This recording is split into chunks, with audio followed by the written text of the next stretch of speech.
안녕하세요, 대치고입니다. 네, 오늘은 제가 굉장히 특별한 손님을 모셨습니다. 저처럼 대치동에서 이제 여기 계시면서 이제 학생들을 보시는 분인데, 특히 주로 의대 진학하는 학생들, 그리고 연과고 학생들 비중이 굉장히 높으시죠. 그쵸? 네. 연과고 학생들이나 아니면은 의대에 쓰는 그 좀 최상위권 학생들을 정말 많이 보시고, 원래 전에도 기자셨잖아요. 그래서, 칼럼도 쓰시고 하시는 제가 개인적으로, 선생님 글을 굉장히 좋아하거든요. 그래서 이런 글들도 이제 써주시고 하시면서 학생들에게 좋은 방향으로 이제 입시에 대해서 이제 길을 이끌어주시는 신진성 선생님입니다.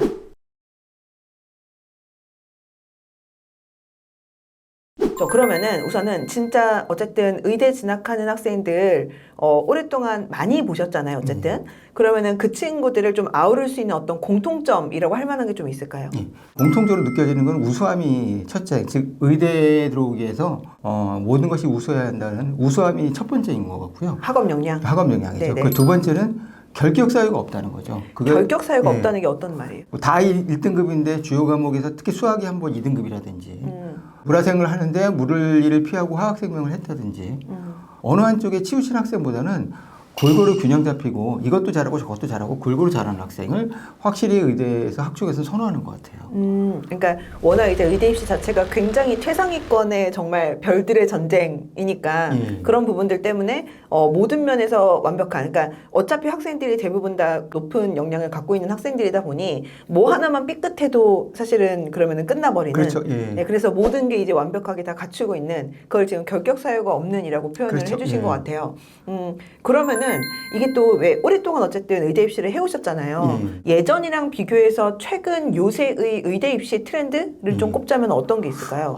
예전의 의대 입시는 그때는 뭐 이제 입학사정환자라는 이름으로 불렸었잖아요. 그때는 학생들이 정말 다양하게 적을 수 있었고, 그리고 그 당시에는 제가 봐도 소위 RN이라고 불리는 장기 연구, 장기 과제라는 게 확실히 중요했던 것 같아요. 특기자 전형이 있을 때는 삼성전자 휴먼테크에서 대상 받으면 일반고 학생도 내신 5등급 받아도 의대 갈 수 있어요. 뭐 이런 얘기를 하는 사람들이 있었고, 그런 사례들 저도 봤거든요. 근데 지금은 그런 일이 절대 일어나지 않는다는 거죠. 일단은 그때에 비해서 지금은 내신이 뭐 영재고든 잔사고든 자사고든 아니면 일반고든 전반적으로 의대를 가려는 학생들이 학생부 교과뿐만 아니라 종합에서도 내신이 많이 높아진 건 사실이에요. 그러니까 정량평가 요소가 분명히 예전보다는 더 많이 늘어났다는 건 사실이죠. 강화가 됐고. 예. 네. 그러다 보니까 상대적으로 정량적인 평가를 할 수 있는 부분들이 강화되다 보니까 비교과 내용들은 또 이제 자소서도 빠지고 최근에는 글자 수도 많이 좀 줄고 이것저것 다 빠지고 하면서 그런 부분들이 갖고 있는 어떤 영향력이 좀 더 줄고, 그 대신에 이제 그만큼 비교과 그런 어떤 말씀하신 어떤 한방으로 하는 것보다는 학생부 내에서 그 각 과목들이 나타내주는 어떤 과목별 역량이 좀 더 선명하게 잘 보이고 하는 부분들로 바뀌었다라는 말씀이신 거죠. 네, 맞습니다. 의대 입시를 놓고 봤을 때 서류가 갖고 있는 어떤 중요도라든지 변별 정도라든지 이런 거는 어느 정도라고 보는 게 맞을까요? 예전에 자소서를 볼 때랑 지금 자소서가, 그러니까 독서 활동이 사라지고 뭐 교내상이 사라진 것 같은 경우는 사실 시간이 어떻게 많이 소요되거나 학생 평가에 큰 영향을 주지는 않았을 거라고 생각이 하는데요. 왜냐하면 다른 대학들이 있으니까. 자기소개서 사라진 건 큰 변화예요. 왜냐하면 어떤 경우에는 자소서부터 학생을 먼저 보고 그리고 나서 학생의 서류 평가를 하는 경우가 한 8대2 정도의 비율이 있다니. 그냥 쉽게 말하면 첫인상이 할로 이펙트가 80%를 결정한다고 하잖아요. 남녀관계에서도 첫인상이 사실상 첫인상이 싫었는데 이 사람이랑 결혼해서 행복했던 사람은 거의 못 봤어요. 결국에 첫인상인데 있긴 있겠지만. 그러니까 첫인상을 차지하는 이 효과가 이제 자기소개서니까 그렇게 많은 공을 들였답니다. 그러니까 이렇게 볼거리들이 많이 줄었어요. 제가 볼 때는 한 10분의 3 정도는 줄어들고 서류 평가하는 시간은 10분의 7만 남게 되는 거죠. 즉, 이 기존에 우리가 봐야 되는 서류, 특히 세특, 과목과 연계된 세특 부분은 정말 꼼꼼히 읽고 학생들을 평가할 시간이 더 늘어난 거죠. 우리가 평가를 할 때 그 학생이 붙고 떨어졌다는 거를 뭐 서류 하나라든지 뭐 어떤 한 과목의 내신이라든지 이런 거로 얘기하기 힘들어요. 왜냐하면 종합적으로 봐야 되거든요. 특히 MMI 면접을 잘할 수도 있고 못 볼 수도 있고 뭐 그런 것들까지 고려되기 때문에 종합적으로 판단해야 되지 섣불리 단언을 내릴 수는 없는데, 올해 제가 듣기로는 서울대 의대를 전교 2등 혹은 3등이 붙은 케이스들이 굉장히 많았어요. 저도 바로 얼마 전에도 그런 그냥 일반고 학생이었는데, 이 동네는 아니고 그 전교 1등 학생은 이제 서울대부터 시작해가지고 막 연대 막 해고 쫙 써가지고 6개 중에 5개 다 떨어지고 지역에 있는 어떤 의대만 이제 하나만 붙고, 근데 오히려 전교 2등 학생 같은 경우는 이제 빅5 막 짱짱하게 막 많이 붙고, 네, 이런 사례들도 사실 보면은 꼭 이게 등수대로 가는 건 어쨌든 아니고, 그렇다면 말씀하신 대로 그게 뭐 MMI가 될 수도 있고, 아니면은 뭐 서류에 대한 평가일 수도 있고, 뭐가 됐든지 간에 이걸 꼭 등수 외에 다른 부분들도 분명히 작용하는 부분들이 되게 많이 있는 것 같아요. 네. 그러니까 여러분들이 뭐 흔히 딱 두 가지만 학종에서 알면 돼. 뭐 그 학교가 어떤 유형의 학교고 선배들이 많이 갔느냐, 이거 더하기 그 선배와 비교했을 때 내 내신이 어떠냐, 이것만은 아니란 얘기죠. 올해 같은 경우에는요, 정말 선택 과목도 꼼꼼히 보고, 선택 과목과 그리고 거기에 적힌 어떻게 세트 같은 경우는 선생님의 평가이기도 되고 그 학생의 우수성을 보여주고 있는 증거도 되잖아요. 이런 것들로 뒤어온 케이스들이 예년보다 훨씬 더 많았더라고 생각이 들어요. 그래서 뭐 어떤 분은 뭐 의대에서 비교과란 뭐 동점자 처리 기준 몇 개 안 되니까 전혀 신경 쓰지 말라고도 하는데, 저는 전혀 그렇지 않다고 생각해요. 저도 그건 아닌 것 같아요.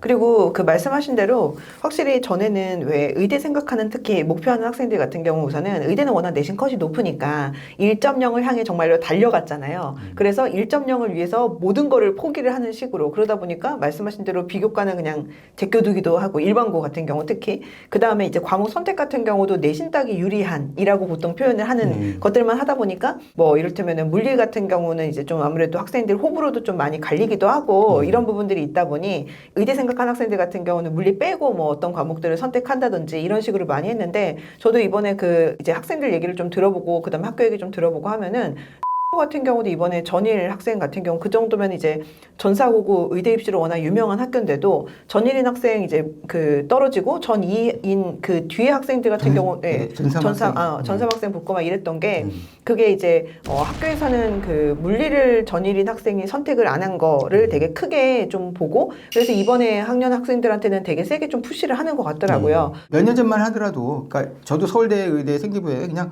화학과 생명과학적인 얘기만 하고 물리 얘기는 거의 언급을 안 하고 해도 탐색을 안 해도 그건 문제가 없었다고 생각하거든요. 근데 요 1, 2년 사이에 서울대 의대가 갑자기 물리를 강조하게 된 거잖아요. 물리에서 가지고 있는 그 기본적인 어떻게 보면 수학적 역량이라든지 또 논리적 사고, 이런 것들이 의사에게 꼭 필요하다고 생각되는 거죠. 물론 이게 서울의대와 연대의대가 다르고 또 성대의대가 다르고 가톨릭대 의대가 다 다르겠습니다만, 서울대 의대만 놓고 봤을 때는 그렇죠. 어쨌든 서울대 의대는 보통 이제 물리를 중요하게 생각한다라고 많이들 또 생각을 하시니까. 근데 이제 아무래도 이제 그런 부분도 있는 것 같아요. 물리가 이제 화생지에 어떻게 보면 다 근간이 되는 과목이고, 그러니까 서울대 의대 정도 되면 아까 말씀하신 대로 모든 게 완벽하고, 그렇죠. 네, 결격 사유가 정말 1도 없고, 그 다음에 꼭 의학분이 아니라 그냥 학업 역량 자체가 정말 탄탄한 학생들을 아마 원하겠죠. 그러면서도 경험 다양성까지 해서 그렇죠. 밴드부도 해보고 뭐 이런 식으로 그치. 활동하는, 참 서울대 욕심이 되게 많은 학교예요. 너무 완벽한.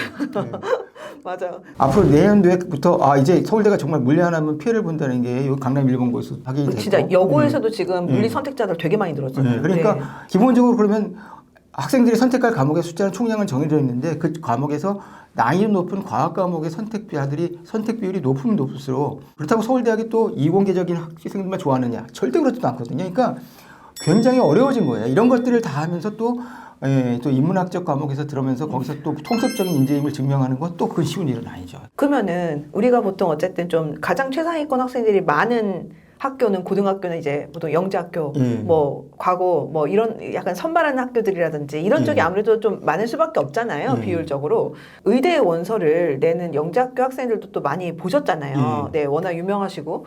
그러면은 그 학생들 같은 경우는 의대를 쓸 수 있을 정도의 영재학교 학생인데, 그럼 영재학교 내에서 사실 성적 따기가 좋은 친구들이잖아요. 걔네들은 좀 어때요? 걔네들 특징은 일단은 뭐 고등학생이 일반적으로 할 수 없는 뭐 크로마토그래피만 하더라도 그게 한 1,000만 원에서 뭐 가격이 엄청나잖아요. 그걸 뭐 사실 자유자재로 구사해서 실험할 수도 있기 때문에 실험의 질이나 퀄리티나 모든 면에서 압도해요. 그 내용 자체의 전문성이나 그리고 이제 동원할 수 있는 실험 장비나 이런, 그리고 쿼트나 멘트 이런 것들이 이제 고등학생 수준을 훨씬 뛰어넘기 때문에, 그렇죠. 진짜 그쪽의 우수성 하나만으로 기준으로 의대생을 뽑는다면은 그런 대학들도 있죠. 한양대 의대는 딱 그거 하나를 보는 것 같은데요. 그럼 벌써 그냥 영재고 학생들이 전체의 3분의 1, 4분의 1 뭐 이 정도를 차지하는 게 정상일 텐데, 일단 서울의대에서 한 명밖에 안 뽑혔다는 게 정말 신기한 거죠. 정말 RN이라든지 어떤 실험이, 정말 어떤 신기한 실험이 의대 교수들 탐복할 만한 주제가 있다고 친다고 하면은, 그런 실험을 학대한 학생이면 내신이 한 3점, 예를 들어 4.3 만점에서 3.6, 3.7이라도 뽑아줘야 되지 않느냐. 절대 그런 일은 안 일어난다는 얘기죠. 그리고 제가 이제 영재고 학생들을 보면서 느낀 거는 영재고 학생들이 그냥 기본적으로 이제 쉽게 말하면 영재고가 일반고 학생들을 압도적으로 이제 소위 말하면 이제 실험 환경으로 죽이기라는 목적으로 다 실험 관련해서 일반고에서 할 수 없는 그런 내용으로 생기부를 도배한단 말이죠. 그런데 어떻게 보면 의대 교수 입장에서는 우리가 물론 의과학자도 뽑아야 되지만 의사로서 인문학적 소양이나 양심이나 가치관 이런 것들도 볼 수 있고 중요하죠. 문학을 통해서 인성을 그리고 인간에 대한 이해를 보여주는 태도도 보여야 되기 때문에 공대나 자연과학대 관리에는 가장 좋은 생기부인 건 분명한데 영재고 학생들이 의대에 가는 것에 대해서 여론들이 비판적이기 때문에 그걸 줄여나가는 측면도 있겠지만 서울대 입장에서 볼 때는 어느 한쪽으로 치우친 학생을 뽑는 것에 대해서 그만큼 선호도가 예전보다 떨어졌다는 인식도 되거든요. 그러면은 종합적으로 봤을 때 지금 선생님께서 보실 때는 영재학교 생기부는 학생부 같은 경우는 일반고 학생들이랑 우선은 사실은 때깔은 다르고 왜냐하면 학교에서 있는 예를 들어서 장비라든지 실험 이런 관련된 것들도 이거는 사실 차원이 좀 다르다 보니까 이게 일반고에서 하기 힘들 만한 어떤 내용들이 많이 담길 수가 있다 보니까 현실적으로는 굉장히 때깔이 다른데 근데 그렇게 때깔이 다름에도 불구하고 사실 진짜 일반고 학생들 생기부도 많이 보시잖아요. 의대 진학하는 학생들. 근데 그게 분명히 다른데도 불구하고 영재학교 학생들이 의대를 붙는 어떤 비율이나 퍼센트 특히 사실 바로 저번 입시에서 좀 많이 그 특정 학교만을 얘기하는 게 아니라 영재학교들 지금 이번에 의대 입시 실적이 사실 많이 좀 안 좋았잖아요. 근데다가 어떻게 보면은 이번 올해 고3부터 영재학교에서 의대 진학할 때 페널티가 이제 적용이 되니까 사실은 저번 입시가 어떻게 보면 영재학교에서 의대를 진학할 때 페널티가 없었던 마지막 해기 때문에 저는 막 이런 얘기 들었거든요. 뭐 영재학교에서는 올해가 마지막이니까 뭐 니네 다 쓰고 싶은 대로 막 써라 이렇게도 막 어딩이 나오기도 했고 막 이랬는데도 불구하고 사실은 실적이 좀 좋지 않았던 걸 보면은 서울대도 그렇고 어쨌든 의대들이 영재학교 위주로만 이렇게 너무 뽑으려고 하거나 하는 것들은 조금 상황이 다를 수가 있다. 그리고 물론 이거는 이제 대학마다 또 입장이나 좀 선호 정도는 다르긴 하겠지만 네, 이 정도로 그럼 정리를 하면 될까요? 수학의 우수성도 보지만 그죠 전반적인 그죠 인간의 소양, 인간미도 함께 보기 때문에 이런 일이 벌어지는 것 같아요. 그러면은 그걸 또 반대로 생각해 보면 어쨌든 만약에 공대를 생각하는 학생이라고 하면은 영재학교는 사실 그렇죠. 베스트인 거죠. 만약 서울공대가 목표면은 영재고를 가시는 게 최선의 선택인 건 그렇죠. 맞아요. 최선의 선택이죠. 이거보다 더 좋은 선택은 사실은 없죠. 우선은. 지금 선생님께서 사실 말씀하실 때는 영재학교 학생들이 어떤 우수성이나 서류 특히 이런 부분들을 봤을 때 그 차이가 분명히 존재하는 게 사실은 맞는데 그럼에도 불구하고 그 차이 대비로 봤을 때는 그러니까 꼭 서울대 의대 아니더라도 의대 실적이 그만큼은 안 나와준다라고 얘기를 하셨는데 근데 왜 우리가 보통 이제 사람들이 갖고 있는 그게 고정관념 편견일 수도 있고 진짜일 수도 있지만 일반적으로 특히 한 인서울권 의대 거기서도 또 학종이나 논술 이 정도면 이거는 완전 영재 학교 애들 뽑으려고 하는 거다. 영과고 애들을 위한 전형이다. 이렇게 생각하시는 경우들도 있잖아요.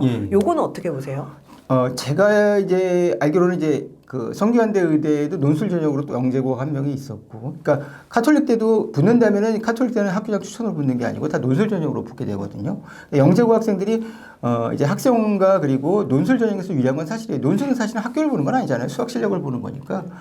네, 조금 더 다른 측면이 있는데 그만큼 우수한 학생들이기 때문에 뭐 이제 논술 전형에서 뽑히는 건 뭐라고 할 수 없겠지만 학종에서도 예를 들어가지고 영재고 학생들이 예를 들어서 연세대나 고려대 그리고 뭐 성균관대에서도 강세를 보이고 한양대에게까지도 강세를 보이는 그 밖에 학교에서는 또 안 뽑아주는 경향도 있거든요. 그래서 영재고 학생들이 이제 서울대 의대는 잘 안 뽑아준다는 게 분명히 드러났으니까 진짜 모든 인서의대의 어떤 학생부 종합을 다 어떻게 보면 석권하고 있는 그런 위상은 이미 예전의 일이고 이미 지나갔다는 얘기죠.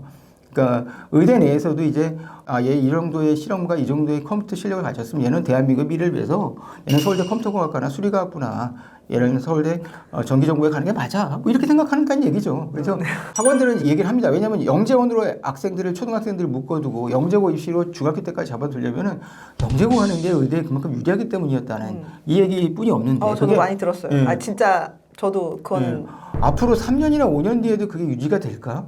저는 그건 좀 퀘스천 마크라고 생각이 들어요. 저도 말도 안 된다고 봐요. 그래서 그 꼭 인서울 의대나 이런 데가 워낙 이제 인원이 제가 볼 때는 좀 작다 보니까 전체 인원 파이 자체가 작다 보니까 왜 그 일반고 학생들이나 이런 친구들이 볼 때는 우리 학교에서 좀 보기가 몇 명 힘들고 그러다 보니 몇 명 잘 못 가니까 그거 다 영재학교 애들 거야. 약간 이렇게 좀 생각하시는 게 우선 있는 것 같고 그다음에 예전에 영재학교에서 한창 진짜 의대 많이 가던 시절 그때에 대한 어떤 생각이나 이런 것들 그 당시 선배 어머님들의 얘기를 좀 들으시거나 이런 부분들도 좀 큰 것 같아요. 일반적인 일반고, 평범한 일반고라고 한번 가정을 해봤을 때 그런 데에서 뭐 서울대 의대까지는 아니더라도 한 빅5 상위권 의대 요 정도를 만약에 그냥 뭐 수능으로 간다 이런 거 말고 제대로 정말 서류 준비를 해가지고 학종으로 가려고 하면은 어떻게 하면 좋을까요, 그러면? 대한민국이 이제 사실상 이제 고교 블라인드 평가로 대학들이 순수하게 학생만 봐야 되는데 또 그렇지 않잖아요. 또 아시는 분들은 다 아시고 다 코드네임 활용해가지고 같은 학교 학생들 모아가지고 등수 매겨보고 이런 것들을 다 하고 그 있다는 코드가 거예요. 그 그렇죠? 예. 학교 이름은 블라인드 있지만 다 코드화돼 있지만, 있으니까. 네네 코드화가 되어 있는 네, 그래서 부분이 그 있으니까. 코드가 무슨 고등학교인지는 거의 대부분의 입사관, 특히 서울대 입사관들은 다 잘 알고 있으니까. 그래서 만약 예를 들어가지고 지규는 근데 어쩔 수 없이 내신이 거의 1.0에 근접을 해야 되잖아요. 근데 뭐 보니까 1.0인 학생이 떨어지기도 하고 전반적으로 생기부가 소위 말하면 제가 익센트릭하다는 표현을 쓰는데 얘는 의대에 맞는 생기부면서 굉장히 차별화가 돼 있다 이런 느낌을 주는 생기부들이 있거든요. 이런 경우는 1.04면 이 과목이 수학이 아닌 한 뭐 예를 들어서 국어나 영어에서 하나 2등급이 나왔다 정도면은 충분히 지규는 뭐 1.0 아니면 안 되는 거 아니야? 이건 아니더라고요. 그리고 뭐 아닌 사례를 너무 많이 그렇죠. 보신 거죠. 그렇기 때문에 그래서 저는 일단은 내가 학교가 정말 자신이 없다면은 저는 사실 전교 1등을 택해서 그러면 직윤을 하려면 일반전보다 더 노력을 해야 되잖아요. 내신을 더 아무래도 반영하니까. 완벽해야 되니까. 예, 완벽해야 되니까. 그래서 그쪽으로 생각하시고 일반 전형은 두 가지 또 알아야 돼요. 그 뭐냐면 이 학교가 일반 전형으로 최종 합격자를 배출하는 거랑 이 학교가 1단계 통과자를 배출하는 것도 아셔야 돼요. 학부모가. 저는 그래서 그걸 항상 같이 물어보거든요. 1단계도 통과 못했어요 라는 것과 1단계는 통과했는데 2단계에서 떨어졌다는 건 면접을 못 본 거겠죠. 그래서 1단계를 통과한 학교들은 곱하기 2니까 2배수니까 이 과연들에서 낸다면은 그렇죠. 여기는 결국에 면접의 문제니까 한번 믿고 도전해 볼 만한 거죠. 그리고 이제 일반고에서 특히 몇몇 지역에서는 아예 작년 학생이 했던 생기부를 보여주고 그들 베껴 뭐 이런 분위기까지 하는 그래서는 절대 안 될 것 같아요. 어차피 의대 교수나 의대 입사관들은 작년에 오늘 학생들이 뻔히 있으니까 걔네들에 대한 내용들을 알고 있는데 이거 너무 익숙한 또 그 법의 그나물이라고 생각할 수 있잖아요. 그래서 가능하면 그 선배가 어떤 동아리에서 뭘 했다는 것에 너무 치중하지 말고 그러면 그 선배와는 다른 방향으로 나의 비교과 나의 어떤 소위 말하면 이제 생기부의 컨셉을 잡으려고 어떤 독창적인 시도를 하는 게 좋지. 전년도 합격자 선배의 어떤 생기부를 복사해가지고 의대 합격한다. 정말 위험한 일인 것 같습니다. 저 정말 너무 공감해요. 왜냐면은 저희 지금 저희 학생들 중에서도 이제 뭐 전일을 어쨌든 찍고 있고 막 이런 친구는 있단 말이에요. 근데 그런 친구들 보면은 특히 그런 친구들일수록 약간 전년도 전일 선배 언니 오빠 누나 형들의 사례를 약간 바이블처럼 너무 좀 생각하는 경향이 좀 있는 것 같아요. 근데 물론 그게 이제 참고를 할 만한 좋은 어떤 샘플이 될 수는 있기는 한데 너무 바이블처럼 생각하고 거기에 약간 딱 그대로 맞추려고 하게 되면 사실 그렇게 되면은 세상에 학종이 이렇게 쉬울 수가 없겠죠. 그러면은 영재학교 학생 아까 우리 좀 전에 영재학교 학생들은 실제로 뭐 서류가 때깔이 좋잖아요. 그 친구들 같은 경우는 그리고 일반고 학생들에 비해서는 사실은 이게 좀 어떻게 보면 약간 요새 애들 식으로 약간 넘사벽인 어떤 부분이 그렇죠. 있잖아요.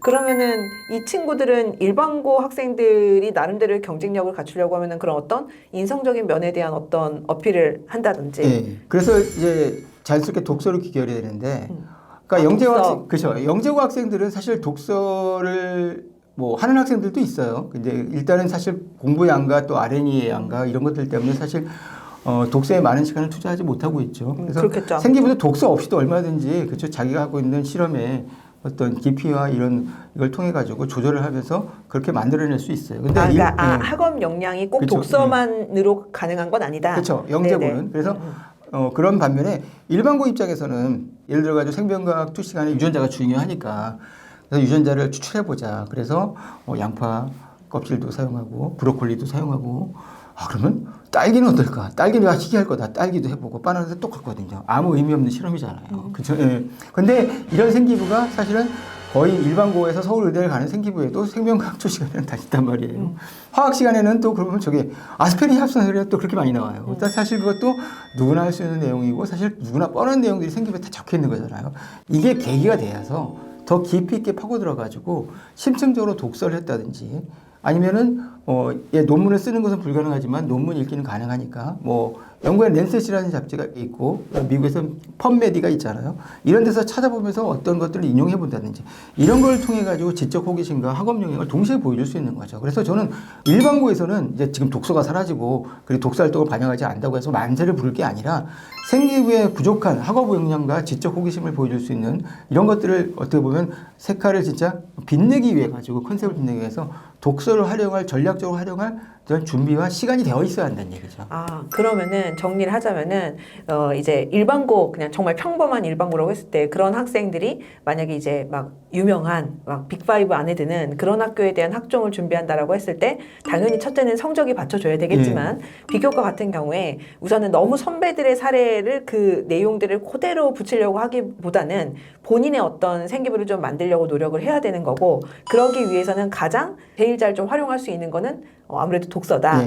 양질의 어떤 텍스트들을 좀 충분히 좀 내가 흡수를 좀 잘했고 그걸 통해서 내가 얼마큼 되게 이제 역량을 강화를 했는지에 대해서 좀 더 선명하게 좀 잘 보여주면은 그거 나름대로 또 분명히 메리트가 있고 감안을 해주신다는 얘기이신 거죠. 그렇죠. 학교별 유형을 완전히 무시하고 무조건 생기부에 있는 결과만 갖고 아마 보지는 않으시겠죠. 그렇게 하면은 진짜 우수한 학생들이 누군지 오히려 더 가려질 수도 있는 거니까. 네, 뭐 얘기하시려고 할까요? 아닙니다. 저도 공소장님 의견에 적극 동감한다는 뜻이에요. 네. 네. 이렇게 생각이 비슷한 사람끼리 만나서 얘기하면 되게 좋아요. 일률적으로 다 모든 생기부의 모든 과목들을 다 독서와 연결시켜가지고 이러려고 하지 않고 내가 배우고 이해한 배움에서 교과서적인 설명이나 이것만으로는 부족해서 찾아 읽었다는 정도로 어떻게 보면 심하라고 할 수 있겠죠. 이 수준에서 독서를 활용한 친구들은 상당히 좋은 평가를 받았어요. 어디선가 다 붙고 그랬더라고요. 그래서 자연스럽게 들어가는 과정 속에서 내가 찾아 읽었던 계기가 그리고 책에서 읽었던 지식과 그리고 앞으로 내가 내야 할 공부와 이 세 가지가 맞물려서 하나의 세트로서 생기부에서 들어간다면은 생기부의 세특에서 가장 좋은 평가를 받을 수 있는 어떻게 보면 가장 확실한 요인이 될 수가 있겠구나. 유인책이 될 수 있는 거죠. 그러면은 그 책을 어쨌든 좀 입시의 효율을 갖고 생각을 우리가 해봤을 때 그 책을 조금 더 학생부에 예쁘게 녹일 수 있으려면 이게 녹여야 되는 거잖아요. 어떻게 하면 좋아요? 그냥 딱지부터 그렇죠. 저는 그래서 한 3권을 제가 이제 인터뷰를 해서 준비를 했는데 죽음의 수용소에서라는 책을 읽었다고 쳐요. 예를 들어가지고 할 수 있는 활동들은 많이 있죠. 세계사 시간에 보면 당연히 2차 세계대전 얘기가 나오잖아요. 그럼 그때 그러면 뭐 히틀러가 왜 그렇게 유대인들을 학살을 그런 문제들 가지고 얼마든지 이건 뭐 사실 아이비 세계사 뭐 문제 수준일 정도였지만 그런 문제의식으로 풀어갈 수도 있을 거예요. 그리고 여기서 중요한 말이 그렇게 많이 나오는 게 삶의 의미란 말이 나오거든요. 그래서 저는 의미라는 게 중요한데 그래서 저는 모든 학생들의 첫 출발을 제가 의대를 가기 위해서 꾸준히 만나는 학생들은 첫 번째 책으로 저는 의무적으로 저는 죽음의 수용소를 읽혔어요. 선생님 그러면요 이게 근데 아무리 좋은 책이라고 해도 중학생들한테는 너무 어려워서 사실 힘든 책도 있을 거고 반대로 고등학생들 입장에서는 좋은 책인 건 맞지만 조금 약간 나한테는 수준이 좀 안 맞는 것 같아 너무 쉽지 않나? 라고 생각할 수도 있으니까 중학생 고등학생한테 좀 나눠가지고 추천 좀 해주세요. 일단 중학생 정도가 된다면요 인공지능과 연결된 책을 한번 읽기를 원해요. 왜냐면은 제가 올해 이제 항상 저는 이제 그 의대 입시 간탐하니까 의대 MMI 면접 문제를 통해로 역으로 유출하는 거예요. MMI 면접에서 이 문제를 낸 거는 의대 2가지거든요. 의대 교수들이 관심이 있다. 그리고 학생들이 이런 걸 알았으면 좋겠다.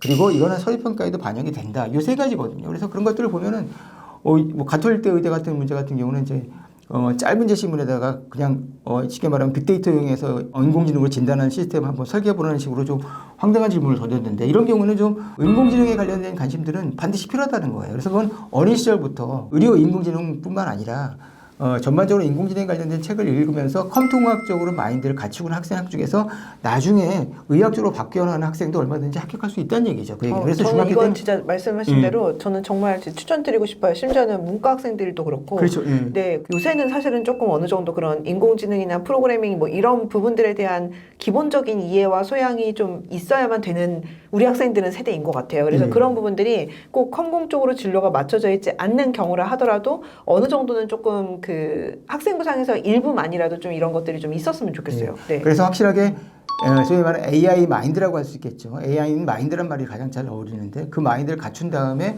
나중에 뭐 의사 적합성이나 뭐 이런 것들을 여러분들이 이제 채워가시면 될 것 같고요.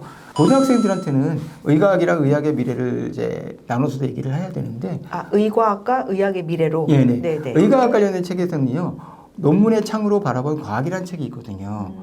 근데 그 책이 사실 거의 안 알려진 책인데 이 책을 쓴 저자가 서울의대 교수예요. 논문이라는 것이 특히 의학 논문이라는 것이 어떤 로직으로 만들어지고 사람들이 어떻게 인용을 하고 주제는 어떻게 잡는지 과학은 분명히 검증이라는 단계가 필요하기 때문에 책만으로는 안 되고 실험은 필요하다는 얘기예요. 그런데 내가 일반고에 있다면요.